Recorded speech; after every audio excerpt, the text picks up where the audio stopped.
अस्सलाम वालेकुम, welcome back.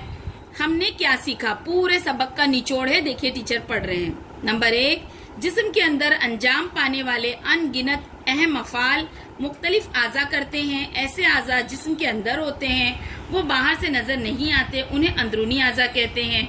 जिस्म की साख्त ऐसी होती है कि सर और धड़ के खानों में अंदरूनी आज़ा महफूज रहते हैं। चबाया हुआ निवाला गले से मादे तक पहुंचाने का काम गिजा की नाली करती है।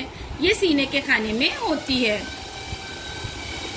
दिल पूरे जिस्म में फैली हुई खून की नालियों में खून को हरकत देता रहता है। वो मुसलसल सुकड़ता और अपनी असली हालत में आता रहता है। दिल के सुकड़ने से खून की नालियों में खून धकेला जाता है। सांस के जरिए जिस्म में दाखिल होने वाली हवा जिन अंदरूनी आज़ा के जरिए पूरे जिस्म में पहुंचाई जाती है, उन्हें फेफड़े कहते हैं। दायां फेफड़ा बाएं फेफड़े की बनिस्बत किसी कदर बड़ा होता है। दिल और फेफड़े सीने के खाने में पसलियों के पिंजरे में महफूज होते हैं। ताकि क्यों पसलियों के पिंजरे में होते हैं? दिल और फेफड़े बहुत अहम आज़ा हैं और कई जैसे आप कहीं धक्का लग गया, कुछ हो गया तो उनको नुकसान नहीं पहुंचता है। ये अल्लाह की कुदरत है। दिमाग हमारा बेहद अहम अंदरूनी अज़ू है। सर के खाने में खोपड़ी के अंदर दिमाग महफूज रहता है।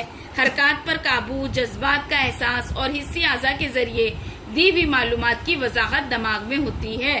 तो देखिए जिस तरह से अल्लाह ताला ने खोपड़ी में दिमाग को महफूज रखा है और पसलियों के अंदर दिल और फेफड़ों को महफूज रखा है, तो ये अल्लाह ताला का निज़ाम है बेटा। ठीक है, तो आज आपको ये सबक अच्छे से पढ़ना है। और ये कितने पॉइंट्स है? 1 2 3 4 5 6 7, ये 7 पॉइंट्स आपको लिखकर ग्रुप पर सेंड करना है। ठीक है बेटा।